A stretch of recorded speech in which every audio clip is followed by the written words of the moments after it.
اسلام آباد پولیس کی بروقت کارروائی اندھے قتل کا معمہ 48 گھنٹوں میں حل۔ اسلام آباد خرم راجپوت اسلام آباد پولیس نے سال 2026 میں بھی کامیابیوں کا تسلسل برقرار رکھتے ہوئے اندھے قتل میں ملوث ملزم کو 48 گھنٹوں کے اندر گرفتار کر لیا۔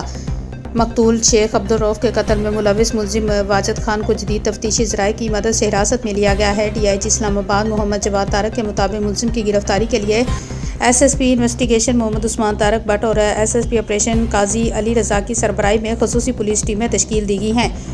ٹیموں نے سیف سٹی کیمروں اور جدید ٹیکنالوجی کی مدد سے قلیل وقت میں ملزم کو ٹریس کیا۔ پولیس کے مطابق ملزم واجد خان گزشتہ 3 سالوں سے F10 میں واقع المصطفیٰ ٹاور میں بطور سیکیورٹی گارڈ اور مقتول کا خانسامہ کام کر رہا تھا۔ ابتدائی تفتیش میں ملزم کے مقتول کے ساتھ ذاتی تحفظات سامنے آئے ہیں۔ مزید تفتیش جاری ہے۔ پولیس نے ملزم کو 5 روزہ جسمانی ریمانڈ حاصل کر لیا ہے، جبکہ مقتول کی گاڑی کی برآمدگی کے لیے بھی اقدامات کیے جا رہے ہیں۔ ڈی آئی جی اسلام آباد کے مطابق ملزم کو ٹھوس شواہد کی بنیاد پر قرار واقعہ سزا دلوانے کے لیے مضبوط چلان پیش کیا جائے گا۔